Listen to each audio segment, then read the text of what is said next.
Good morning, Apex University. My name is Dan and I'm coach for today. We're looking at some footage, some gameplay sent in by Brennan here, who is a Bloodhound player on the PS4. And he struggles with an issue in this video that is very common, which is dying early with little to no kills. So we're going to be looking at what you can do in the early game to set yourself up for success, or to at least make it further into the match with maybe a few kills. Right off the bat, you can look at your team and realize that you have a Bangalore on your team, which instantly should shine a light in the inside of your mind, realizing that her smokescreen and your tactical ability have great synergy. So, especially in early fights when enemies are unlikely to have a digi threat, I expect you to play close to her and try and use that synergy to give your team a little advantage in a fight. Now, we're going to pause right here and talk for a second about a Battle Royale concept called hot dropping versus cold dropping. There are some areas that we can assume are high population. Bunker and Skull Town are generally on that list. Then we've got any named location that is close to where the jump ship starts. Runoff, airbase, maybe even Bunker Town by now, are probably going to have quite a few people. And then lastly we've got the actual hot drop, which is market. Dropping on these places, you can expect early fights, and you can expect fights to have multiple teams involved in it. So that's something you want to be thinking about. If you drop somewhere else on the map, probably going to be a bit safer and you have some more time to set yourself up with loot and make it to the mid game, but you're also running the risk of being undergeared later on. Alright, so let's look at what your team decides to do.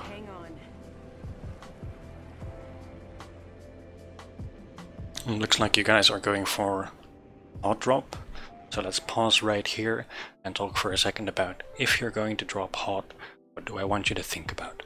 Right now I want you to look around, especially since you're not the jump master, and make a mental note of how many enemy teams are going where. You can use these smoke trails to try and look at approximately how many teams are dropping and where. You'll see that about 3 teams are going Skull Town, and we want to know how many people drop near you. We see another team down here that this seems to be going market. So keep looking around, and now you know your first fight is probably going to be one team coming from market, and if you loot or fight for too long, expect a third party from the west. Right? That's what I want you to be thinking about as you're dropping. This is essential to surviving the early game if you're gonna drop hot. Right. And if possible, you want to land somewhere where you're very likely to get a weapon and armor off the bat. So, for instance, you land in the middle of the road, there's no loot here, this is not ideal. If any enemies landed near you, they could pick up a weapon now and you would be a free kill. However, you saw that no enemies landed in front of you here. There's a chest in front of this building. I would go here and loot it. I would not turn around yet, because both of your teammates are looting there. You're going back, and you're gonna have to share all this loot between only the 3 of you. Right here, I want to talk for a second about awareness. So, you see that this door is opened. You see that your teammates are moving towards the right side of the map. And it looks like what you're deciding to do is going into this building to loot it. While you don't have an armor, you don't have weapons yet. Now you know this building's been picked clean by your teammates, so maybe you'll find an incendiary or some ammo left behind, maybe a P2020, but you're not going to find what you need to defend yourself, and you're surrounded by teams here. You know that this building is going to be picked clean by the time you get there because your teammates are going there right now, so your path at this point should be to this building which is unlooted, and with your team into market where probably going to have a fight. Right? If you don't do that now, you probably end up undergeared and it puts you at a massive disadvantage for the first team you have to fight if they landed in market together and had all that loot to themselves.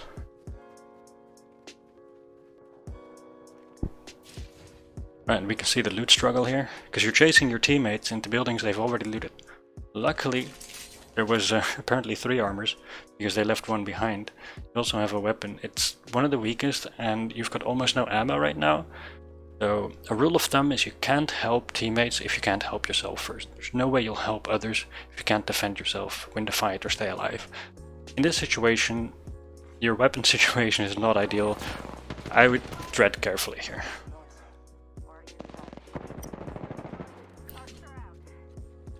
Alright, find yourself a helmet at least, that's good. You find yourself some extra ammo just in time. So this fight just started, and let's have a look at the situation and what I would be thinking about right now. Your teammate just killed somebody and then went down. You can see them on the stairs here. You can see from the bullet trail and hear by the noise that the enemies are probably going to be in this downstairs area. And your Wraith teammate is in this room you just came from with low health, maybe about to heal up or something. You might be undergeared, which is really dangerous, but you have one advantage, which is your position.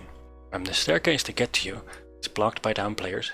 You have a piece of cover to play behind, and you have the high ground. You don't, however, have healing because of the bad start. So any damage you take right now is permanent, and I want to see you use this high ground, use this cover to try and prevent damage, while hopefully, if you have a microphone, telling your teammate to come up the stairs so that you can maybe res him and your Wraith is healed up and helping you out. Since you're not in a position to fight, that would be better than taking this fight yourself. Here you decide to shoot the lifeline that is downed rather than the Wraith that is still in the fight. As a rule of thumb, anytime you're receiving bullets to the face, that should be your priority over downed enemies. You finish downed enemies when their teammates are not in a position to help them. You want to make sure that you ensure the kill. Otherwise, alive enemies are always a priority. Of course, with the exception of self-res.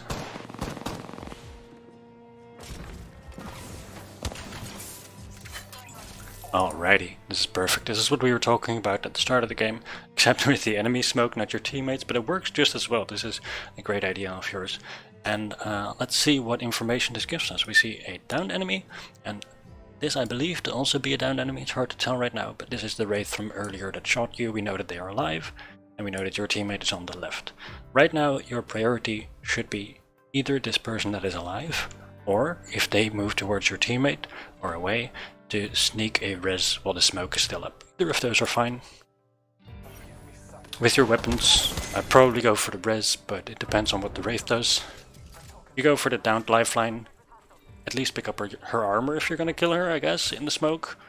Still not ideal. And then right here, another part of awareness is what you decide to pay attention to. You're chasing the sounds of the enemy Wraith, but you're not paying attention to these pings of your Wraith. Now, they might be a bit annoying because she's spamming them, but she's actively keeping up with the Bangalore's position, or is it a Wraith? I don't know.